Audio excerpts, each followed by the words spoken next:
everyone, this is John Daly. I'm here with another episode of the Daily Express.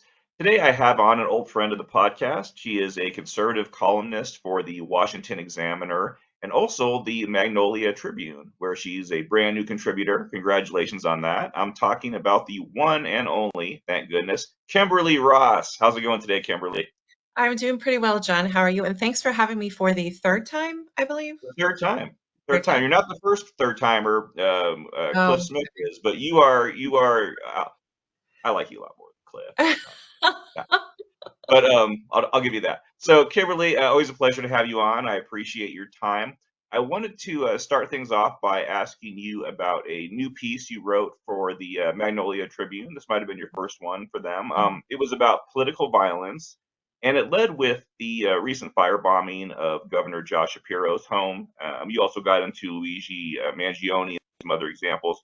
Can you talk a bit about that piece and what you think is not only emboldening more people to commit political violence, but also sort of conditioning more of the public to perhaps be more tolerant of it than they used to be, or even supportive in some cases? Sure. Yeah. It's my first piece for Magnolia Tribune, which, as you said, I'm a new contributor there. Very excited about that.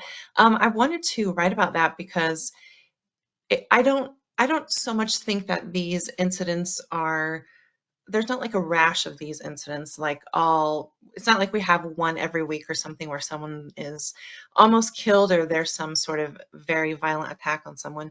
But what I've noticed, and I'm sure you've noticed it too, is the reaction to these events has been more sympathy for the person committing the act, or even kind of disappointment that the plan was not carried out to completion. And I think this is most seen, I guess, in the Luigi Mangione killing of Brian Thompson in December. And again, you've seen this as well, and it's very disturbing. People reacting to that, thinking he is some sort of Robin Hood type hero, where he is going to, I don't know, change the health insurance landscape and, I don't know, bring a bunch of people who are suffering and under like the stress of medical bills, he's going to somehow fix that. He didn't change anything. All he did was kill an innocent man, and as a result, he is seen as some sort of martyr for the cause. And that has been, I don't even have the words to describe how disgusting that has been to see. And on top of that, women thinking, oh, because they think he's attractive, that somehow makes what he did correct or we should support him or something. It's very disturbing to me, and I think most people who operate from common sense and the um, just caring about their fellow man would think that that's horrible. And again, last July we had the attempted assassination of Donald Trump. His ear was injured. He turned his head at the last moment, but that could have been the end of his life right there. And some people were disappointed that the shooter didn't kill him. And again, like you said, Josh Shapiro, his home was firebombed. I'm sure you've seen the damage, those photos. It was crazy because Yeah. I mean, I knew the structure was damaged, but it is like it needs to be completely gutted now, at least I think in the 4 pictures I saw. So just I think for me, it's not so much that these incidents are occurring more often because we've always had these types of things, but the reactions to them, people thinking like the guy who tried to kill Josh Shapiro, he did it because of his support for Israel, and he wanted to get back at him because of the Palestinian cause, whatever. And I think the root of these issues is seen in the internet, and people will congregate on the internet. They'll share their opinions, which we all do, but the little seeds of hate will start growing more and more, and people who might have some sort of malicious intent toward others will kind of come together and find similar, people of like mind and everything, and then just kind of marinate in that and think, well, it is okay if they wanted to harm this person because of this thing I don't like about them. And that's not reality. That's not even basic morality. And so I really wanted to write that piece because I just see this growing sentiment, especially like I said with Luigi Mangione, the reaction from people that violence is okay if you don't like the person who is being targeted. If they've said something politically you don't like, or if they're doing something in their job that you don't like, you can go ahead and harm them or kill them. And that's not what we should be teaching our children. That's not what that shouldn't be any sort of mainstream view. And so I mean, with the firebombing, it just kind of spurred me to write the piece, and I just think that kind of attitude is only going to grow more prevalent as people just jump on the internet and say what they think about people, and they think everything is okay if you hate someone. Yeah, no, it's a good piece. I'm going to link to it in the show notes. People should definitely check it out. I think you bring up a really good point with the internet. I've heard the point a number of times, and I think it's valid that before, there's lots of great stuff with the internet, obviously, and lots of bad stuff. But before the internet, one of the things that was worth thinking about is that crazy people had a harder time finding other crazy people. People who would validate what they're Mhm. saying as normal or as reasonable.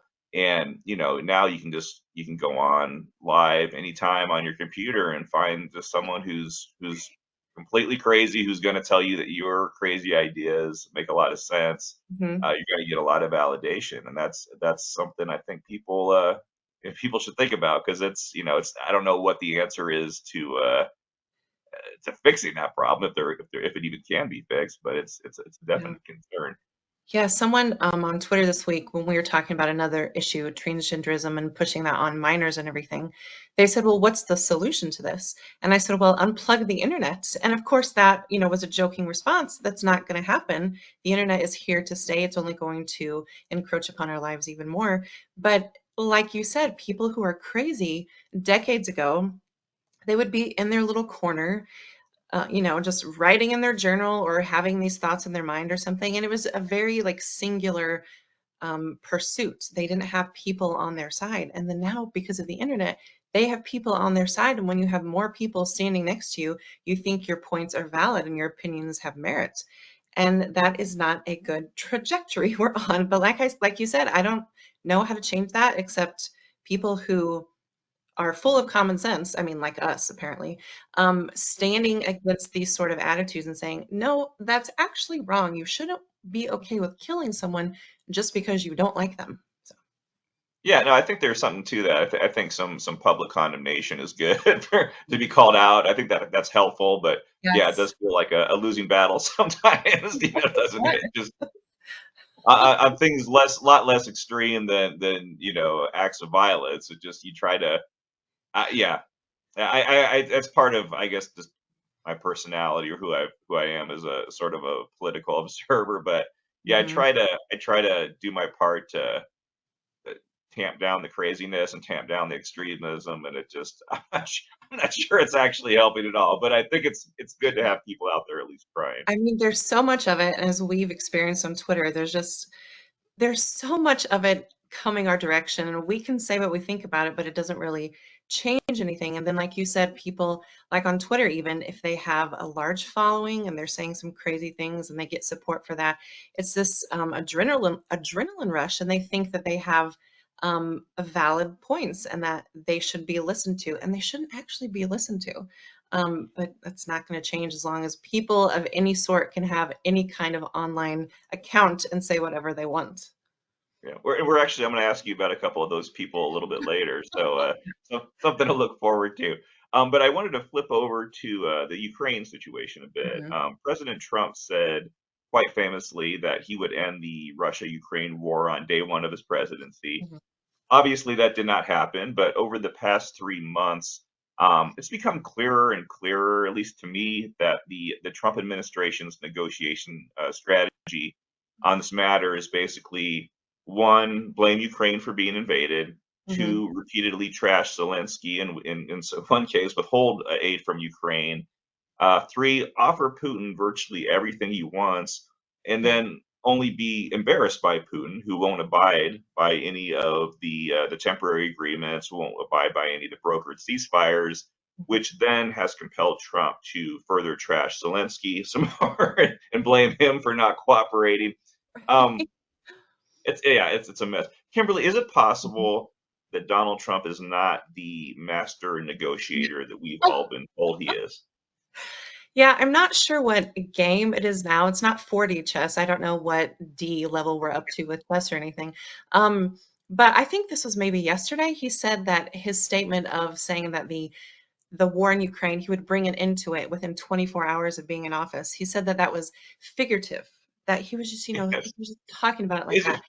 But Well, yes. Oh, and just kidding. We're not going to bring it into it. I wasn't really meaning that. 100 days on, it's not happening. But people, I'm not saying that people voted for him because of that, but certainly it encouraged them to speak of him in a positive manner, saying, well, one of the things he's going to do is bring it into the war. And Biden hasn't done that, and he's going to do it. Well, he's not going to do it because he makes things up as he goes along. We've seen that with tariffs. We've seen that with like most everything else. No, he's not a master negotiator. And as you and I both know, the world is still dominated by the threat and use of force. And he needs to stand up to Vladimir, as he called him. Did he call him Vlad in that Truth Social? It was either Vlad or Vladimir, but it was his first name. But he treats Vladimir Putin with much more gentle language than he does Zelensky. That's not how it should be. You should be right. harsh with your enemies. They should be afraid to break ceasefire, which Russia has already done more than once and killed Christians on Easter. They should be afraid to do these things that we've warned them against, but they're not afraid because they know Donald Trump, in his endless effort to be liked by some of the worst people in power on the planet, is not going to stand up to Vladimir Putin. He's going to try to stand up against Zelensky and say things like they shouldn't have let the invasion happen. They didn't. Russia is the aggressor. And I was thinking this the other day. I cannot imagine being President Zelensky and dealing with this for several years now, and also being told on the world stage that basically you are the problem, your country started this issue and you as president need to make it stop. Well, it would stop right now if Russia stopped invading and stopped firing and killing innocent people.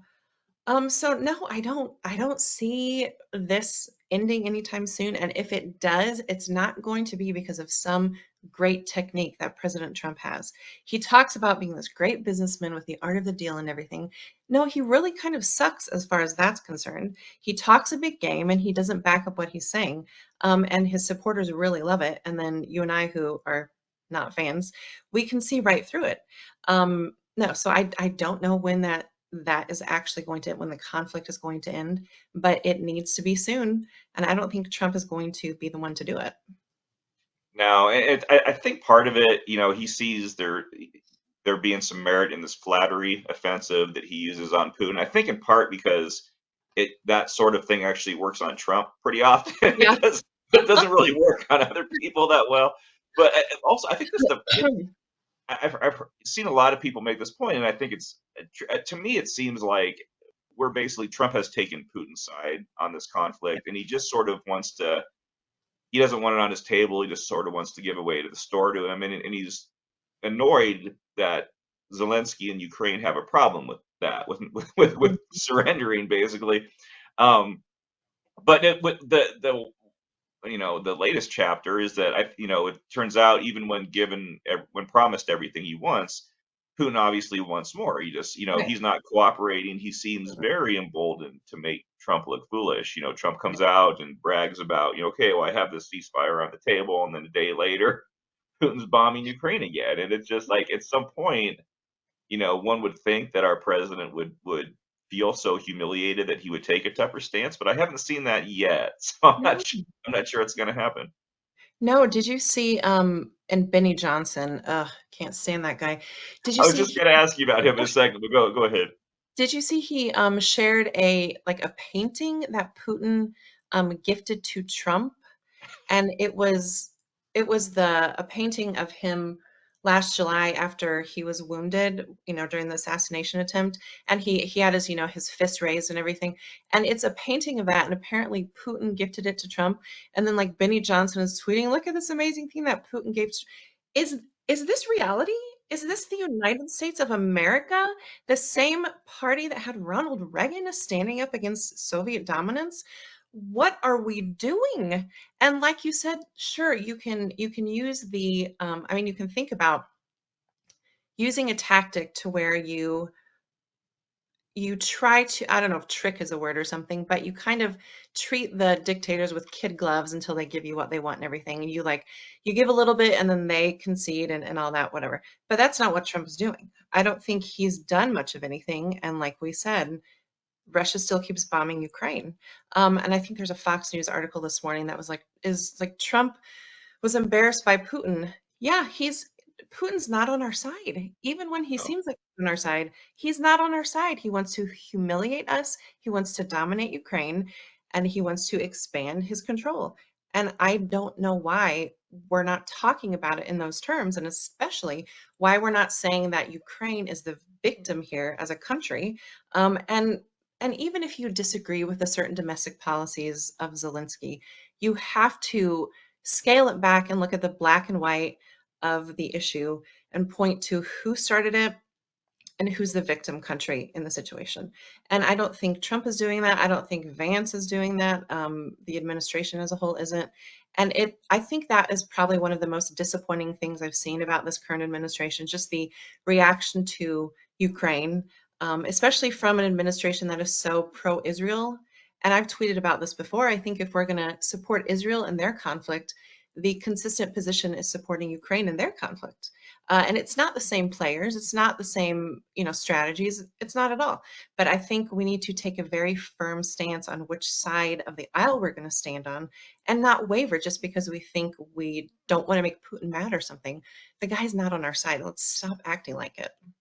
And I think that's a good point. I made that one a number of times in my writing too. That it's from a principle and a moral standpoint, supporting Israel is the same as supporting Ukraine, and Oh yeah, it's yeah. wild. You see people on both sides, but in both parties, kind of wanting to choose one or the other, and I don't.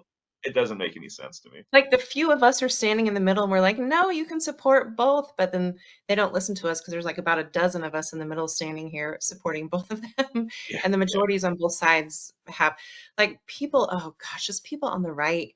They'll say stuff like, oh, if there's a Ukraine flag in someone's bio, I know what they think. Well, what they think is they support the country against the fight against Russia. It, yeah. I don't, I, it blows my mind why this is so shocking, why support for Ukraine would be shocking. It's not a leftist thing. That's crazy. Didn't you have, speaking of that, didn't you have, maybe, I think it's you, if I'm wrong, I apologize, but you had the Israel flag, you had the Ukraine Yes, flag, the yes, Taiwanese flag. Did you yes. ever add Canada I after did recent not eat developments? Canada because I don't care about Canada. No, I'm just kidding. Oh, wow. Okay. That's the clip I'm going to take. That's the preview clip that I'm going to use when I'm promoting Oh this no. podcast later. Kimberly doesn't care about Canada. No, Canada, I am a I big didn't have fan of Canada. you, and I like Brian Adams. Have always liked him. Maple syrup is great. Canada Yeah. is wonderful. That's the clip I'm going to use for Oh myself. no. Oh no. No, I had those flags in there minus Canada. And every time I would tweet anything, people were like, "Oh, you have these flags in your bio. I know what you think." What do you think I think? That I support them in their conflicts. It's not an endorsement of everything that exists in the country and everything that's ever been said by the leader. Oh my gosh. So I And wish you do have the American flag too, just to be clear. yes, I had Yeah. that one first in case Yes. anyone wants to Exactly. know. I am America first, not in the MAGA sense. But no, I just took them off because I was just so tired of dealing with all the comments because that's how insane people are on Twitter. It is. It is.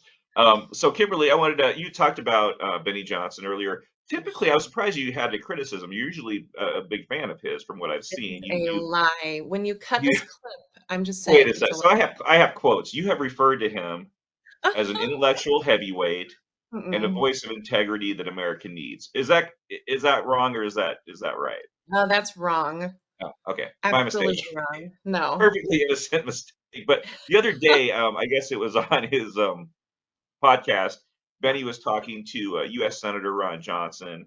The topic turned to 9/11, and Johnson, even to my surprise, he disappoints me a lot, but even to my surprise, really started engaging in some loony, very old conspiracy theories about the Hmm. about 9/11 being an Yeah. inside job and there being controlled blasts and all that stuff. And Yeah. now Johnson is apparently calling for an investigation into what happened that day to figure out what really happened, Kimberly. Yeah. So first off, my questions to you: one, do you support this investigation? And two, do you think it might be time for members of Congress to be randomly drug tested? Uh, I'll answer your second question first. Yes, random drug testing is probably a good idea.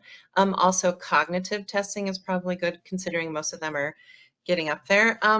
No, this investigation, what is the point? I don't understand the point of this. They've already debunked, and he's talking specifically about controlled demolition of Building 7. They've already debunked this theory many, many, many times. Officials who know what they're talking about when you're talking about structural issues and fire and how that affects a building have debunked this. And I don't know what it is with conspiracy theorists. I am pretty staunchly not one. Um, I mean, I do have questions about Biden in that Easter photo, but that's not a conspiracy theory, really. Um, but I don't know what it is about conspiracy theorists. I don't know if they want their lives to be more exciting and they like this spicy aspect of adding these did this actually happen? And is everyone in government this, person who's involved in some nefarious plot to like ruin our country and everything? It really is vile when you think about what happened that day and you remember it and I remember it, the kind of terror we all experienced. And I was many, many hundreds of miles away from all of this happening. Um, Americans lost their lives because of an act of terror. It is the most horrific act on this nation's soil, our country, right? I mean, we can talk about Pearl Harbor and also this. And to treat it like, well, that's not what really happened, it's some sort of secret plot. I think that's a slap in the face to the victims' families. And that is essentially, you're kind of like walking on top of their graves and not taking it as seriously as you could. America has many enemies who want to cause us harm. And on 9/11, that occurred and it forever changed our country. And how dare people, especially a sitting senator, say, oh, maybe that's not what really happened because I watched this documentary and they planted the seed of doubt in my brain when there's nothing to back it up. It's inexcusable. And I don't know what kind of response people should have to Ron Johnson. And I hope people shoot down this idea that he has to look into it. It has been investigated. We know what happened. It was terrible. We never want anything like that to happen again. It was not a controlled demolition. A lot of the things that conspiracy theorists, especially, want to explain away with some sort of secret plot can basically just be boiled down to the fact that people are evil and evil is going to happen. And I don't like it any more than they do, but that is the explanation. And I think Johnson should be laughed off the face of the earth in terms of this desire to have a hearing. And the fact that he went on Benny Johnson's show, and he is such a clown. That guy, he had Andrew Tate on his show, and he was basically praising him for being some role model for masculinity. Benny Johnson should not be taken seriously. And if Ron Johnson wanted to go on that show and talk about something serious, he is even more of a moron than I thought because it's a terrible idea and he goes on a show that has no credibility. So, yes, please drug test him. And Johnson's also one of those three, maybe there was more than three, of the right wing influencers who was being paid off by Russia, apparently unknowingly, But it's We crazy to deserve see. these people, apparently. What's that? We deserve these people. They're just the worst kind of leader. Yeah, and it's tough to see, it's 9/11, the conspiracy years ago drove me nuts, and it's like to see it getting dredged up of all people, a U.S. senator. It's just I hate seeing these people, who are elected by, an entire state, Mhm. turn into these just internet weirdos. And, Yeah. Mike Lee's another one who just is a shell Yes. of his former self. Do you It, remember when it, he used to be kind of normal and he was this, oh yeah. this I, constitution guy and he was, sticking it to the people who were going against, what this country's founding is all about? Like he used to be good and what happened? oh yeah. I met Mike Lee. So he was at at a Weekly Standard event. Shows how long ago this was, Yeah. but this was probably 2017. They came to Colorado Springs. I went to it a couple years, met a lot of cool people. But yeah, he was interviewed by Stephen Hayes, and you know, very pro Constitution. Mhm. Did not pull his punches on Donald Trump. Just Wha- completely different guy than we see now. I just, he was. It's crazy, but we've seen it so many times now. It's almost It's become the sort of. internet again. I think so. I think so. You got to keep these people off the internet. So speaking of, we'll go back to the internet here, Kimberly. I wanted to talk to you a little bit about Catturd. For those who don't know, and if you don't, you're better off for it. But Catturd is the moniker of this anonymous guy on Twitter who's hugely popular in the MAGAverse. He was on Tucker Carlson's show behind glasses and a hat. He's got over 3.5 million followers. Um, and as far as I don't follow him, he'll pop up on my feed from time to time. From what I can tell, his entire shtick is basically just spreading a bunch of lies, sharing a bunch of conspiracy theories, lots of MAGA fandom, going after Trump's enemies, reacting to other people's tweets. And because popular accounts these days can make money off of engagement, on Twitter. I keep calling it Twitter; it's X technically, but whatever. It's But Twitter. I assume because of this, Catturd has found himself a pretty decent revenue model doing what he's doing.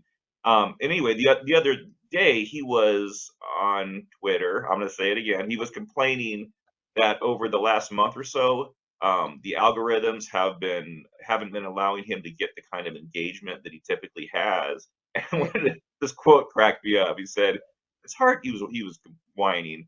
It's hard to justify putting in 12 to 15 hours a day on here and busting your ass when you're just getting throttled to hell and back for no reason.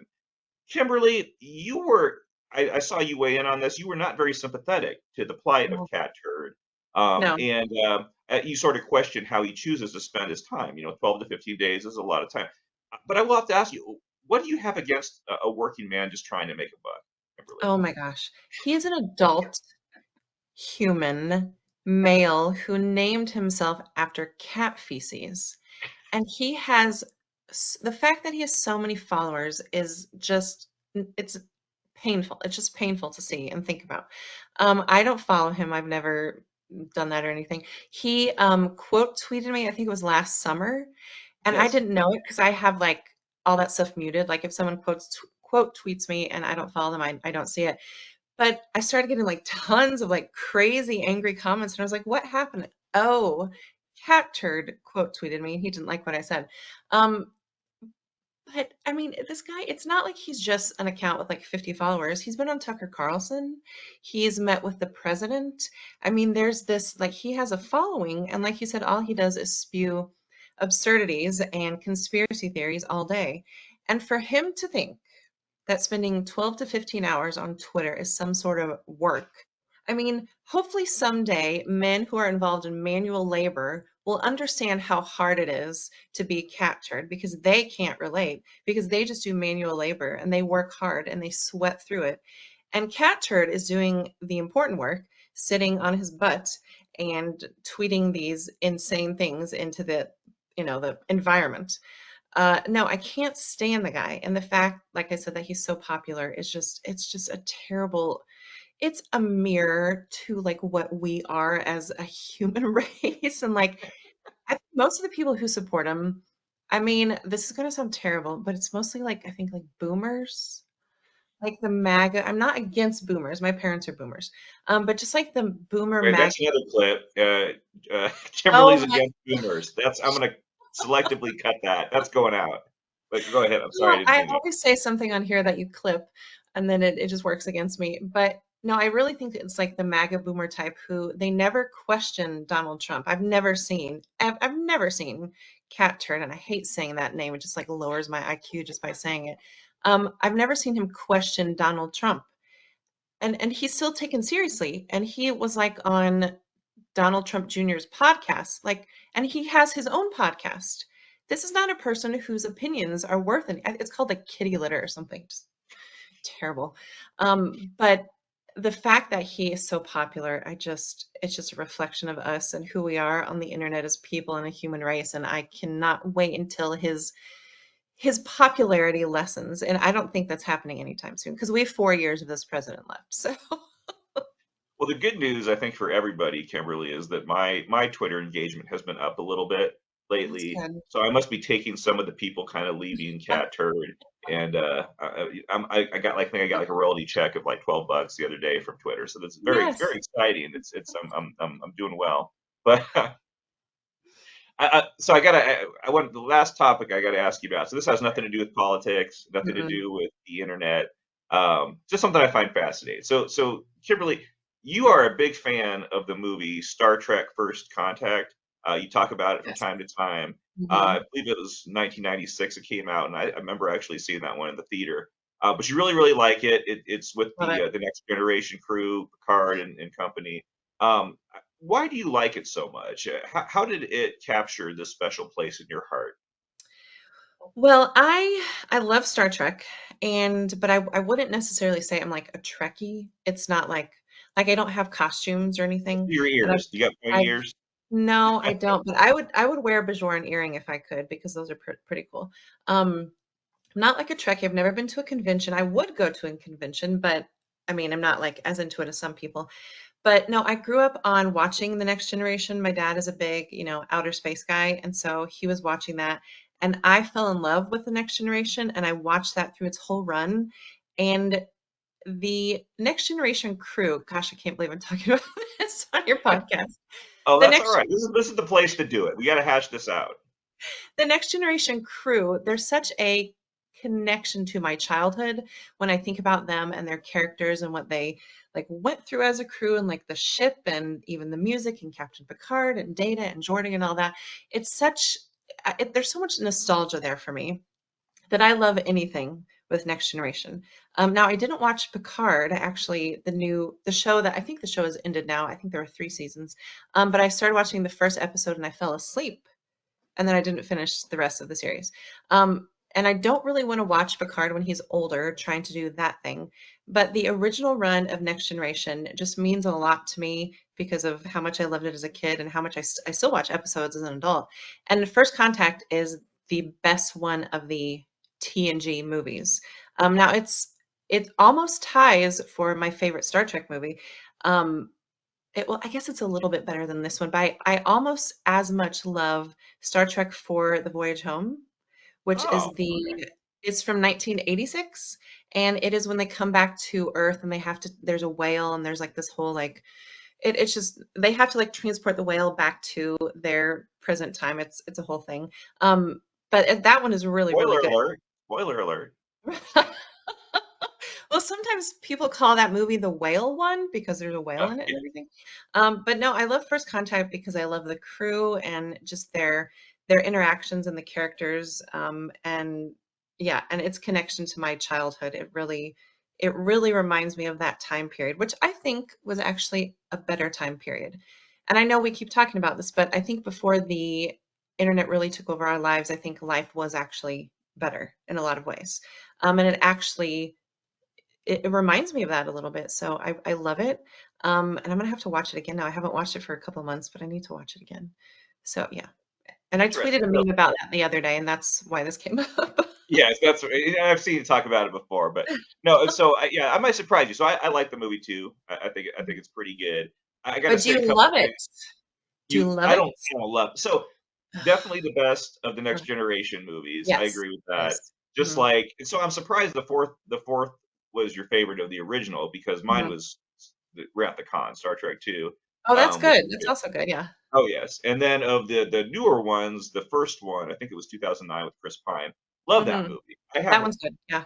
it's I'm just going to admit this here today on today's Daily Express podcast. I have watched the first 10 minutes of that film so many freaking times because it is phenomenal. It It is, is it is like good. one of the best opening scenes. It goes on for quite a while. Yeah. Just the amount of action, the original score for that, Mhm. the acting, just phenomenal. But It's a good. couple things stuck out for me in what you said a second ago was you said that was very much a part of your childhood. I was in Yeah. college during that time, Kimberly, so I did not like hearing you say that. That You was are that a was a little lot older than I am, that's true, yeah. yes, that's Mhm. true. Second, Picard. Yep. My advice on Picard: skip the first two seasons, go directly to season number three, which is phenomenal. The first season's is kind of like, eh. Second one's, Yeah. oh my god, this is bad. I've Third heard the season's 3rd one is phenomenal. good. Yeah. Oh, and you can skip directly to it. Trust me, there'll be Oh, a okay. few little callbacks here and there, but nothing that'll throw you off. And Mhm. believe it or not, so I met one of the guys who was in that. Todd Stashwick is an actor. Okay. This is actually his little his the hat I have is part of his little game line. I just thought it had a cool logo. I saw it when I met him. Like, oh, that's cool. So I bought a hat and I like it. But yeah, he is fantastic in it. But the whole thing is good. But yeah, going back to First Contact. I've always liked the Borg. Um, Yes. great villains. My Yes. favorite TNG episode is the Best of Both Worlds, that two-parter. I think a lot of people Yes. say that. I'm among that Mhm. group. But I Mhm. gotta say, the one thing that drives me nuts about that movie is James Cromwell, his character in that. I love him as an actor, but man, Mhm. he drives me absolutely nuts. That But whole like that's the drunken point. routine and stuff. And Oh, I'm like, no. I love Zefram Cochrane. I think he's so oh, great as a character, and I actually that's one of my favorite parts of the movie is that he's so unlikable, but he makes such a splash scientifically and for the future and stuff for civilization. I really actually love his character. I think he did a great job. okay, this is a serious point of contention because yeah, no, most of them I like that guy, but it just sort of. But I did like Alfre Woodard in there. I think her character Yeah. was very good. Mhm. I think a major part of the way she was written in was to sort of catch up sort of non-Star Trek fans to bring them Yes. Yeah. into this perspective. But yeah, I thought that was very good. You also, and I know you are a big fan of one particular person from the cast. That's Beverly Crusher. Why do you like her so much? Oh, I love her. I did not like Dr. Pulaski. I mean, she was okay, but I Dr. forgot about Crusher, her. I totally I forgot about her. and Okay. yeah, I mean, she's forgettable, so that's why. But now Dr. Crusher, she's so polished and she's so intelligent and she does it. I mean, she's very beautiful and everything. And she was such a nice this is so mean. Not mean, but just my own opinion. But I think Counselor Troy, more than anything, is like a galactic cheerleader. And I know why they had her on that show because everything was like super low cut and super tight. And then you had the other main female character, Crusher, who is a doctor and she wears like her little coats and everything. And I always appreciated Crusher more than Counselor Troy because especially because if the Enterprise was coming upon like an enemy vessel, they would have Counselor Troy there and they would be like, Counselor, what do you feel? And she's like, I feel that there's animosity coming from the ship. Oh, really? You think there's animosity coming from the enemy ship? That is so perceptive. And she always annoyed. I think she was just this extra character they didn't need. I mean, I know why they put her on there for the male viewers, but I don't Oh, think they really needed her. I loved Crusher. But then Crusher has Wesley, and he's terrible. see And that he has right me blocked there, on I Twitter. think that puts me in Camp Troy right there. Because Wesley was just awful, and he just the guy that plays him's pretty awful too. But it's just Yeah. yeah, it's so Counselor Troy. I'm not as down on her as you are, and you'll of course say that's for a reason. But Galactic cheerleader. you Yes. got to have a counselor. If you're out there in space, you got to have someone to talk to at times. And yeah, Mhm. I don't think she served a whole lot of purpose in their She meetings with didn't. other alien life. But it's good. You got to have a counselor, right? I Counseling's guess you good. need someone to talk to. You can't go to the holodeck all the time. That's not Yes. reality. Actually, the holodeck was pretty. I mean, that if I had one of those, I wouldn't use a counselor. I'd just be hanging out there. You know how addictive that would be if there was a real holodeck in real life? Oh my gosh. Oh, That yeah, would be worse than the worst drug ever. Yeah. yeah, yeah. Well, I think we got a lot. I think this was a very good, in-depth conversation. We covered Got everything. That's right. We got it all. So Kimberly, as always, I want to thank you for coming on the Daily Express. It's always a lot of fun talking to you and giving you a hard time online. That's something I've tried myself in. But for people who want to check out Kimberly's work, as I said, she's writes for the Washington Examiner and the Magnolia Tribune. Anything else you want to talk about? Any projects you're working on? No, just follow me on Twitter at Southern Keeks, and I share my articles on there. I just had an article go up today about the recent case that was argued before the Supreme Court this week, and some of the leftist judges were saying about that in terms of school choice and what parents should do and their choices and options and everything as far as that's concerned. So check that out, and that just went up this morning. Excellent, excellent. I'll link to all that stuff in the show notes. Kimberly, I hope you have a great weekend. Thank you for having me on, John. I appreciate it.